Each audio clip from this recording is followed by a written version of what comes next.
Good morning, everyone. Thank you so much for joining this webinar today. So let's get started. I know we still have a couple of people to join, but let's not wait and delay the others. This session is being recorded. So after the webinar, you will all receive the link to the slides I'm going to share today and the recording. So feel free to share this with your colleagues if you need to as well. Okay. So with that being said, I'll give a quick introduction to this. So as the webinar topic goes, we will be covering the top 5 procurement trends for this year. We are already 3 months late, but why not do it for the next 9 months? Yeah. So I will be your host for the day. I'm Joshua Varun. I'm a procurement transformation consultant at Kissflow. I've worked with all of Kissflow's procurement customers, help them in terms of their transformation journey, understanding their challenges, and see how we as a software provider can help and address those challenges. Right? So I will be guiding you through this webinar today. So the agenda is pretty simple and straightforward. I'll be covering 5 trends that we think are going to be the major talk points for 2022. And for every trend that I talk about and explain, I will also give what will be the impacts of these trends, right?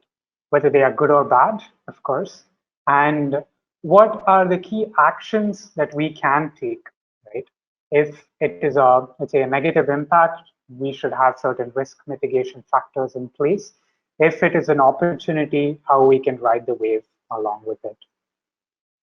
And in the last few minutes, I will also give everybody an overview of what we do as company and organization, so you get to know our background as well, right? And of course, we will have an ample amount of time for today's Q&A session. All right. So let's jump right in. So what are we going to talk about and why are we doing this now? It's pretty important to deliberate on this first, right, before we get into the main topic, right? Of course, as the topic suggests, we will be covering the big trends impacting procurement. As you know, in the past 2-3 years, we've seen a lot of new trends, new issues and challenges that we never thought possible before, right? So we are going to give everybody an overview and an insight into some of these trends and not look at them as threats, but rather also the opportunities that you can identify from some of these trends as well, right? So with that being said, the first big trend that we have is supply chain disruptions, right? So supply chain disruptions have happened in the past 2 years more than in any time in history, right? There have been more articles about it, more news media talking about supply chain, and the pandemic has not stopped its influence yet, right? We are seeing this impact in lots of places in our daily consumer activities and in other aspects of our life, right? Now, what are the big impacts that we think would be from supply chain disruptions? One, as a procurement professional, when you are going to go and talk to your suppliers, the biggest key factor that we see is a change from just the standard parameters of price, quality, delivery, to looking at supply assurance, being confident of what the suppliers can provide, right? And being able to make sure that the supplier is stable enough to help us and guide us through these uncertain times, right? Now, this does mean that we are also giving more bargaining power and supply power over to the suppliers, right? And this also, in turn, as we already can see, will have an inflation in our price for goods and services. This impact is seen throughout the country in US. Now, what we can do, what is in our control, right, that we can take the benefit out of, right? One, make sure you set the expectations straight, right? Talk to your internal team members, to your key stakeholders, tell them what to expect from your suppliers, right? Go back and negotiate with them, right? It might not be that you have to give up everything, right? It might sound like but that's not the case. You can rather ask your suppliers to aid you with value adds, right? Think of them as a more strategic partner, right? And the responsibility of building the relationship for the supplier, right, with the supplier, moves from the supplier maintaining a business relationship with you to you as a procurement person maintaining the relationship with them, right? And another very key action that we think you have to start looking at is investing in e-sourcing capable tools and setup, right? Now, why this is the case? See, supply chain disruptions have been in the past 2 years more of a blame game, right? We're not yet sure where the challenge happened. Was it from the supplier side? Was it from the supply chain management, from the forecast team, whoever it might be, right? Now it's time to be more proactive, to understand your suppliers first, right? To get more data about their history, their background, and then to make a more data-driven decision, right? When you're doing the sourcing itself, right? To know what markets they're playing in, right? Who are they backing, right? And kind of take a better approach when you pick the right suppliers. So e-sourcing tools are starting to see a key uptick. You will also see the same in the following trends, how e-sourcing actually plays a major role. But we think in terms of removing or reducing supply chain disruptions, e-sourcing is going to be a key differentiator. Moving forward, trend number 2 is sustainability. Right? Now, we've all heard sustainability, and for so many years, this has slowly started to gain traction. Right? But there has been an exponential growth, right? Year by year, it's doubling and tripling in people talking about it in news media outlets, coming up with, how sustainable procurement is helping, right? And different organizations coming up with innovative ways to approach sustainability, right? And how this works is we have a survey of a couple of organizations that I want to run you through, right? Where we see sustainability continue to increase in prominence with these folks, right? We have around 63% of procurement leaders already, they're getting measured in terms of sustainability and diversity that they bring to the table, right? Now, this is pretty serious, right? It's no longer a concept. It's no longer something you pick a conversation about, right? And no longer something you just have a checkbox when you are dealing with a new supplier or a contract renewal, right? This is something that is hard code into an everyday activity of what somebody has to do, right? And we also see 51% of companies already have a sustainable procurement policy, right? Which means they have a set of rules that they need to adhere to, certain policies that they need to follow in order to make sure that their standard supply chain, right, their current supply chain adheres to these policies. If not, they make decisions accordingly, right? So, which means this was a key indicator that if you are not, and if you have not thought about this yet, it's high time we do, right? We also see around 74% of companies who already have a supplier code of conduct also bring sustainability into those factors, right? So tomorrow, if you are a supplier, right, you also need to have certain sustainability initiatives, certain society and compliance towards the governance of these conducts into place as well. Yeah. We have around 56% who internally report these sustainable metrics to their upper key management, right? This is pretty important. I'm actually going to elaborate on this in the next slide of how this 56% plays a role in some key growing businesses and what does it look like, right? And finally, this is also pretty important. We are around 69% of organizations who consider the sustainability performance when they pick a new supplier or when they are renewing a contract. So it's not that you already have a business, right? It also means that you have to hold on to this business, right? By making sure that you have new sustainable initiatives and keep improving your performance on these year on year. So what is the impact of such a trend and this continuing to increase in prominence? One, we are already seeing the mass, by and large, move towards a more vigil approach on who they are purchasing from, right? What are the practices that organizations are following, right? Whether they are eco-friendly, whether they are sustainable, where does their money go into, right? They need to invest in you guys, right? Which leads to brand reputation and perception. What is your brand's core values and responsibilities account for, right? And ESG metrics, which is basically your environmental, society, and company governance, right?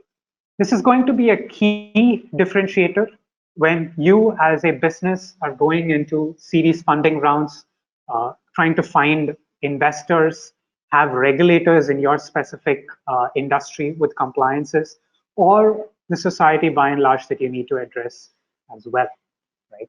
Now, what can you do? Right? These are some recommendations that we think would be helpful to you, right? One, if you have not yet started, first step is to educate your users, right? Talk to your team members, talk to your stakeholders, understand what sustainable procurement practices you can follow, right? Identify these opportunities, right? And then, based on these opportunities, publish a couple of policies, right? Take a stand and say, this is what we plan to do.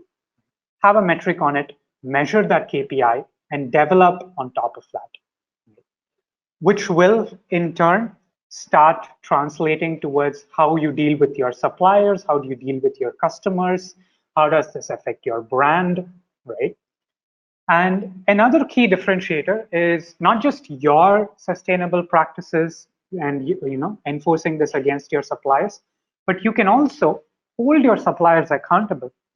Today, suppliers are actually open to understanding how else they can improve on it, what other innovative ideas that you can give them that they can also take the benefit of at the end of the day, right?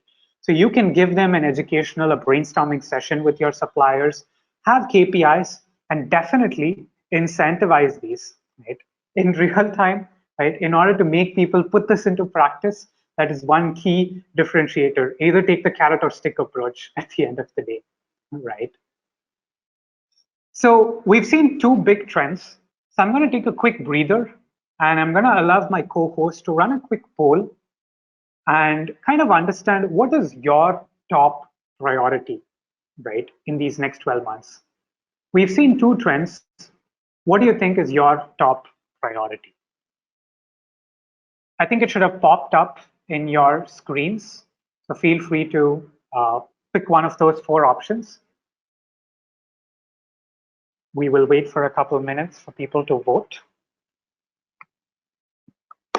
And for those of you who say that all four or none of the above, feel free to send it on a chat. We're happy to deliberate and have a discussion over it later on. Thank you. Close the polls. I think we have enough responses. So let's move on.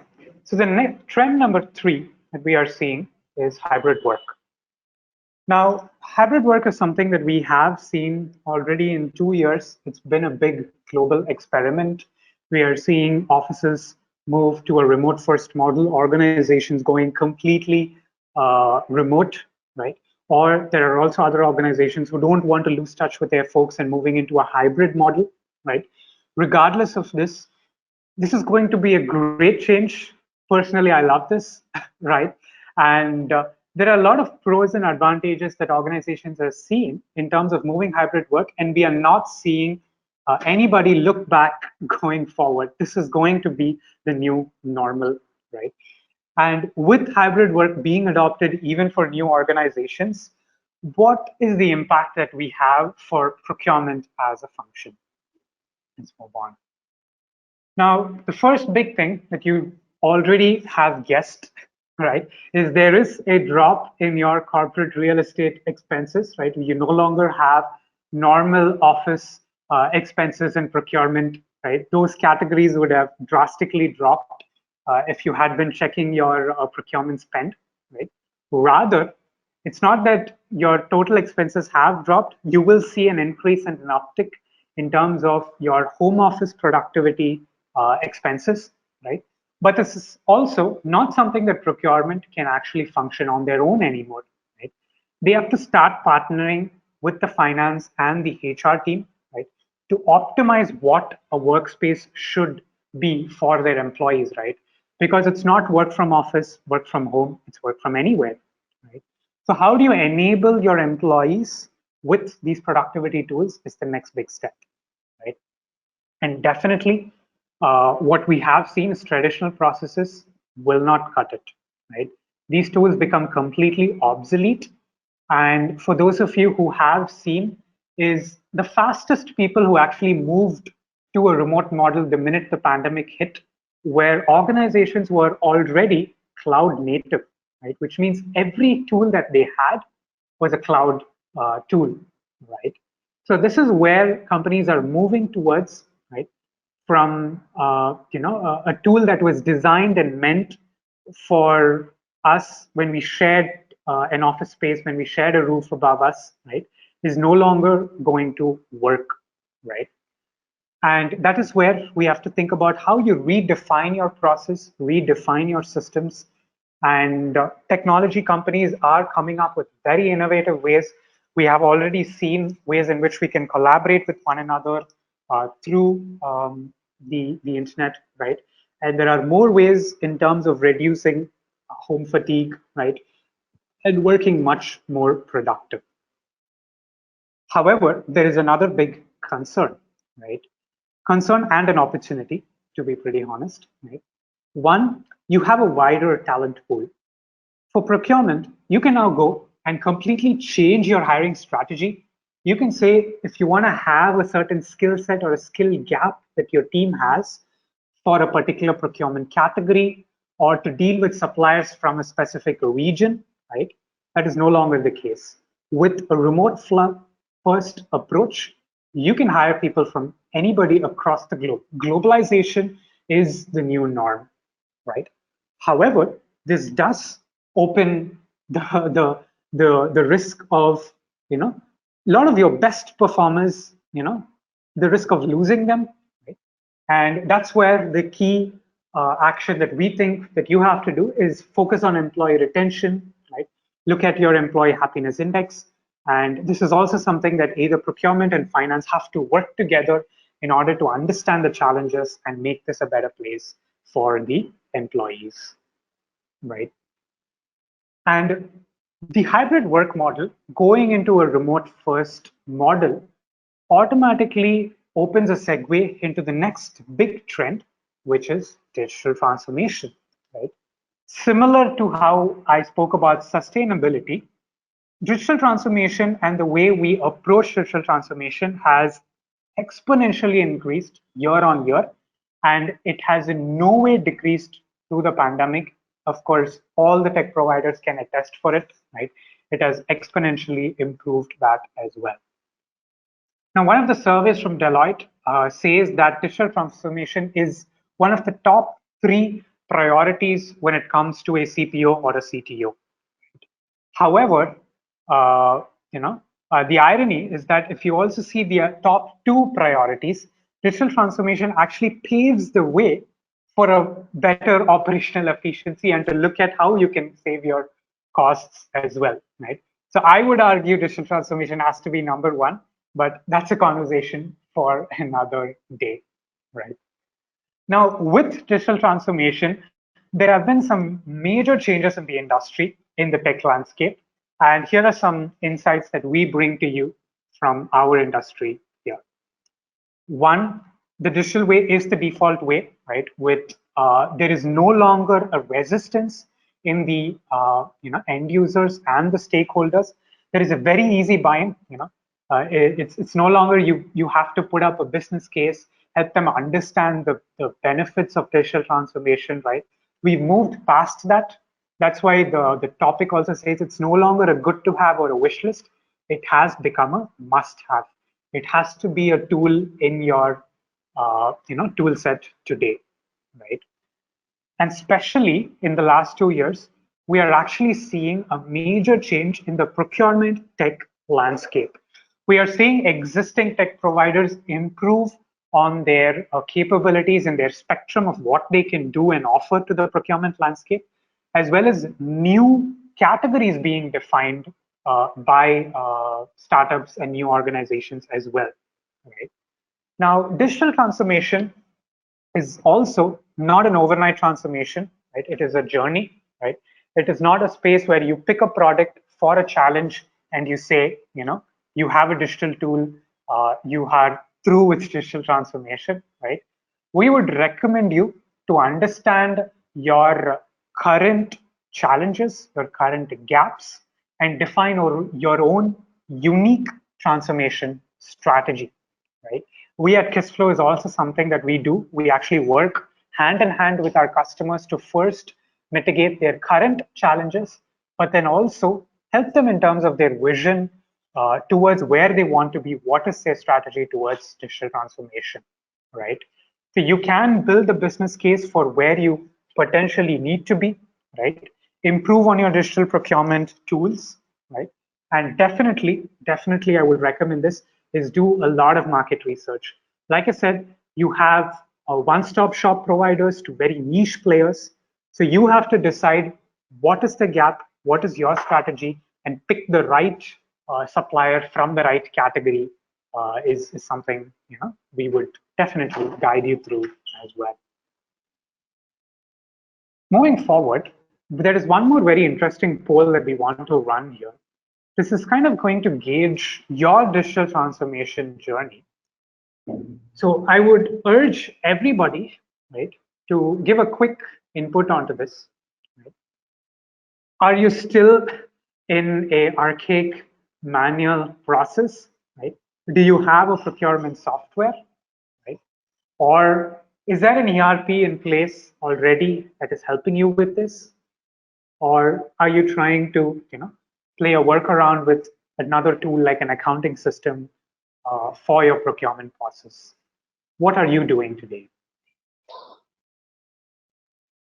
All right. Thank you so much for participating. We'll move on. Let me. So the final trend is actually pretty interesting, right? We are talking about driving value from data. There is this big trend that says that data is the new oil, right? But there is also a couple of analysts who would beg to differ and say it's no longer data, right? It's rather data analytics that is the new oil, right? We're talking about bringing value from raw data. Right? Now let's take a look at some of the insights. And like I said previously, e-sourcing is going to play a major role. We're already seeing around 62% of the organizations that have been surveyed who use data to execute sourcing, right? And this is pretty key because all the other 4 trends that I mentioned, if a supplier has to help you, right, who has to enable you with those trends, then you need to find them during the sourcing process, right? So data during executing a sourcing event is going to be key, right? Of course, we are also getting a major push from key stakeholders who don't want to be held accountable from just random gut-based decisions. They want data and facts to back what they want to, decide upon, which means we are going to see, I would bet on, is that strong analytical skills or a need for us to upskill ourselves in data analytics is going to drastically increase by the half of this year itself, right? So we look at some really interesting insights into what data brings to the table, right? One, like I mentioned previously, data-informed decision making, right? Everybody needs a piece of what we are generating, right? Moving into the digital realm, already having automated, and I think from the polls, I can already see people using some sort of software where data is being captured. So being able to report and bring the right insights on top of it, right? Slice and dice your existing data to get what you want out of it is key, right? Which means the next one, the siloed system doesn't make sense in such a trend, right? You need to have systems that talk to one another, that are able to share data and make sure that one data is used by the other, right? Only then is this data all useful, right? Then does data analytics become the new big oil, right? So you have to focus on improving your existing tech capabilities improving your data accuracy, right? Because data integrity is pretty key. We also have a term in the consulting segment that says garbage in, garbage out, right? We don't want people to put in unnecessary information and have everything processed through the ERP and have loads of data that, at the end of the financial year that you have to sort out through. That is a big, big task that pulls out everybody and drains everybody's workforce at the end of the day, right? So that is also some of the places where your system needs to come into the picture. Enforce policies, rules automatically, so you reduce this garbage as much as possible, right? And next one, like I said, sourcing is taking a center stage here. It's no longer about just the standard purchasing process for an organization, right? Rather, we are going to become more proactive in picking and sourcing the right suppliers so that the post procurement process happens seamlessly. You have the right business partners with you to deal with on a daily basis, right? So that's why I said key is supplier relationship itself. Okay. And finally, spend analytics. One thing I always insist upon, which I do not follow, is we need to move past Excel, right? Excel is a wonderful and powerful tool, but there is only so much you can do in terms of analytics, right? It's a great friend for all of us, but it's time we move past that and upskill ourselves into a proper BI tool where you can look at much more powerful insights that my team would always urge me to do so, right? And this means, in terms of getting insights from your data, right, look of it not as a spend, not as an investment, but not as a spend, but as an investment. Right? Because in the long run, this is going to save you tons of money. Right? It is going to reduce your risks, so there is no regrets at the end of the day. Right? So this is where, team, to give everybody a quick recap, we've covered like 5 big trends, and we covered from sustainability all the way to data to digital transformation to how we are going to continue to move forward in this remote work. Right? We do not see COVID going away for 2022. So I would urge all of you to brace yourselves and get ready. If you have not started these initiatives, start looking at them, and feel free to reach out to us if you have further questions. We are happy to guide you to understand where you are in your journey and maybe help you out as well. Right? Now, with that being said, I do want to give everybody a very quick uh, intro into what we do as a company in Kissflow. Right? Folks in the webinar, feel free to ask all of your questions in the chat. We will get to all your questions one by one at the end of this. So go ahead and shoot your questions ahead. Okay. While we're waiting for the questions, I will go ahead and give everybody an overview of what a Kissflow Procurement Cloud can do. What is our solution all about? So Kissflow comes from a no-code platform background, right, which gives us a really wonderful edge over any procurement solution that you are familiar with. Right? With a no-code capability, we've built an end-to-end procure-to-pay or a source-to-pay solution. We actually cover the entire spectrum of procurement, right? And we enable our customers in terms of understanding what modules they need, how to implement some of these modules, and guide them through this through our customer success team, right? But the key differentiator with Kissflow is you have your own unique challenges, your own unique journey and road set ahead of you. How do you do that through Kissflow? This Kissflow gives you these tools to set it up and customize this the way you like it.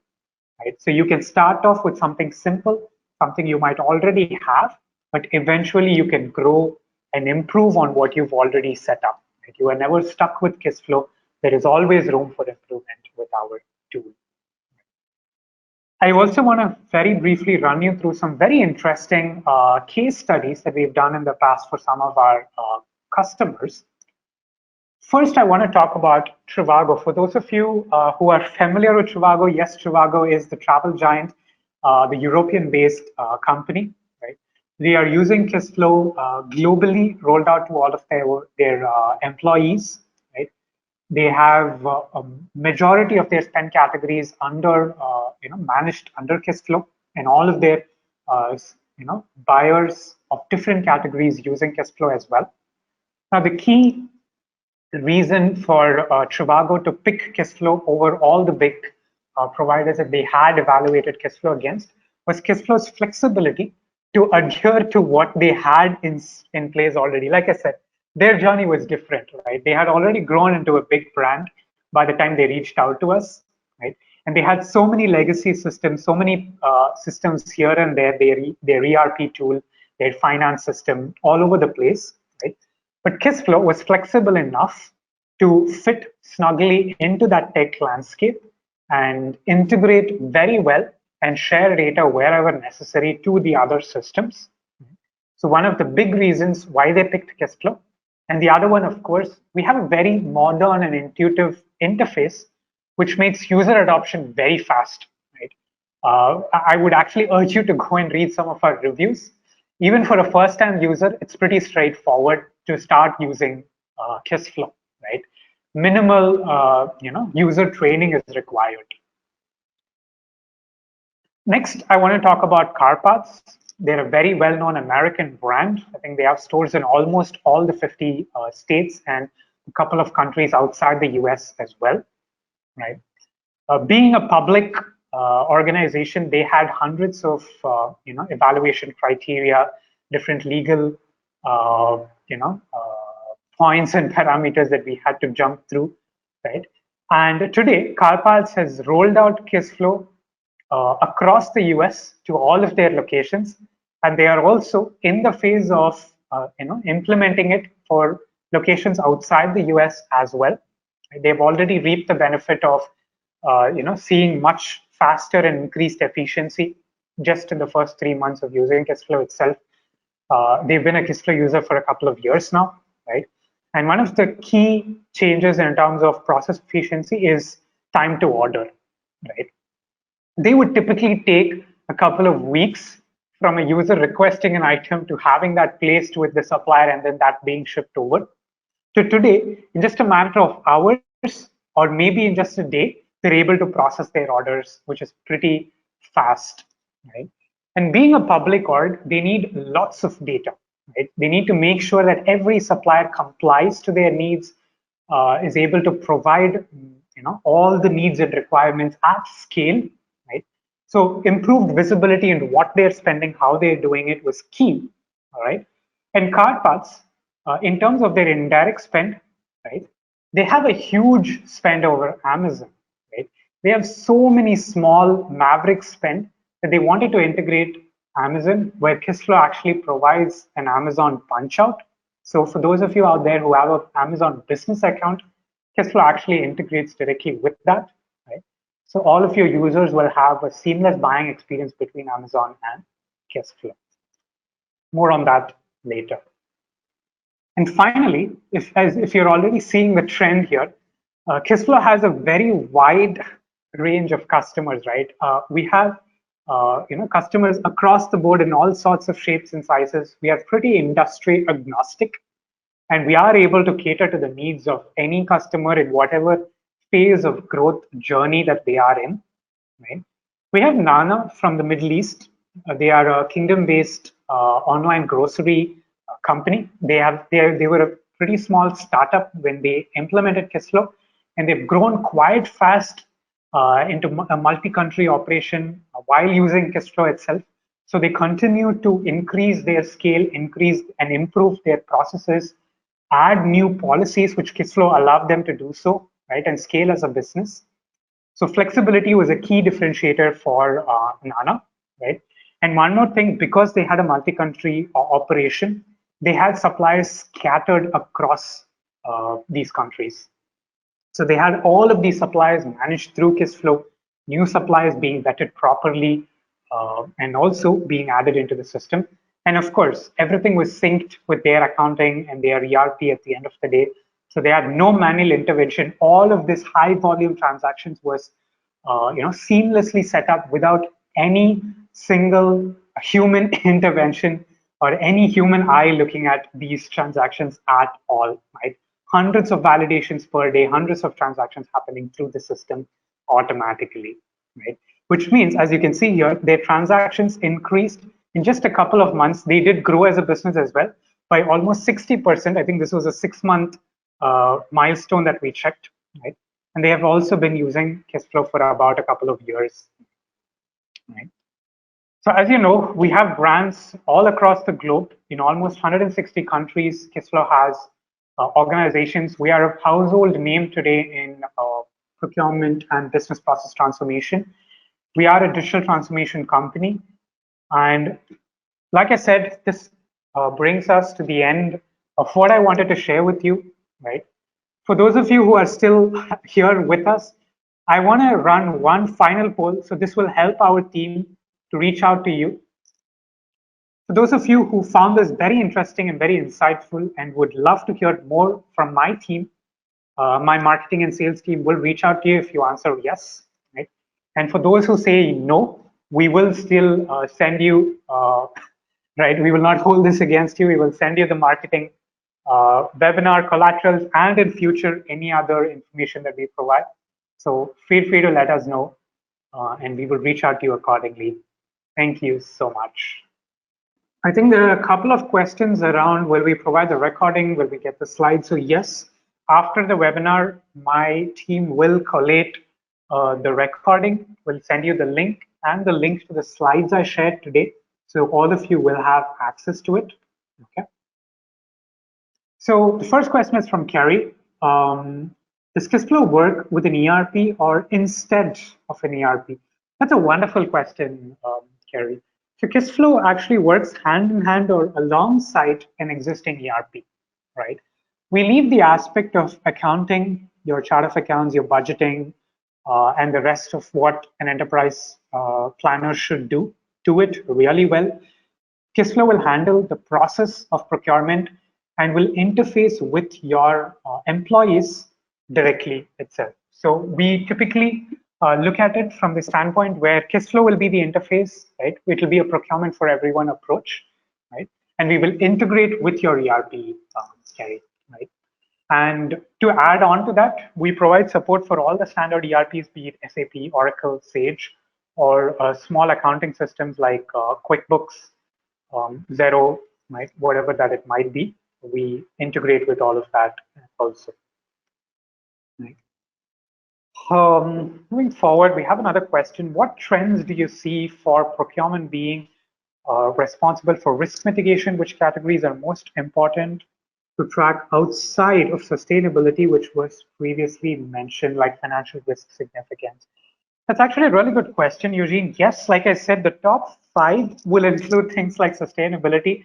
But yes, we would urge you to go back and while looking at a supplier, right, and their supplier profile, you can look at, what is their, how do I say, what is their history, what is their good standing, get their DUNS number, check against publicly available, databases, sites, check if they're blacklisted, get their financial stability, right, if they're publicly listed or if they're a private company, right, get to know about their investors, who is backing them. So you have better confidence in knowing who you're dealing with, right? They don't have to go out of business, right, once you start working with them. So yes, financial risk, like you mentioned, is key, Eugene, right? But one more very key differentiator, and we're starting to see this more, right, is don't look at your suppliers as just what you want them to provide, right, at a transactional level. Rather, think of what else your suppliers can provide on top of what you are requesting. So your current needs might be different, and your vision to where you need to be would also have to be incorporated when picking the right supplier. So is your supplier enabled to that? Or if not, is he prepared to also grow along with you? Is something that you have to, think about, right? Moving on to the next question. So there's a question about how often these webinars happen. So we have long and short webinars, Teresa. So long webinars like these one, we're hoping to make this happen at least once a month to if we get hit with a long workload at least once a quarter, right? We do have weekly webinars that happen on a recurring basis. So our team, our marketing and sales team actually run those webinars. So feel free to sign up to those. And maybe I can ask my team to give you a link to sign up to one of those, where we will even jump into the product demonstration, so you get to see some of these the capabilities of what our product in Kissflow does itself. Okay. So I think we have a lot of other questions. Ellen, do you think it makes sense if we can respond to these questions via email? I don't want to think we can do that, right? Yeah. Okay. All right. So that's all, folks. Thank you so much. Maybe if you have further questions, do continue to put this in the chat, right? We will respond to every one of those. And we will reach out to those who wanted us to, reach out to you. And for the rest of you, we will send you the slides and recording. And thank you so much. Have a wonderful day. Enjoy the rest of your week. Take care, guys.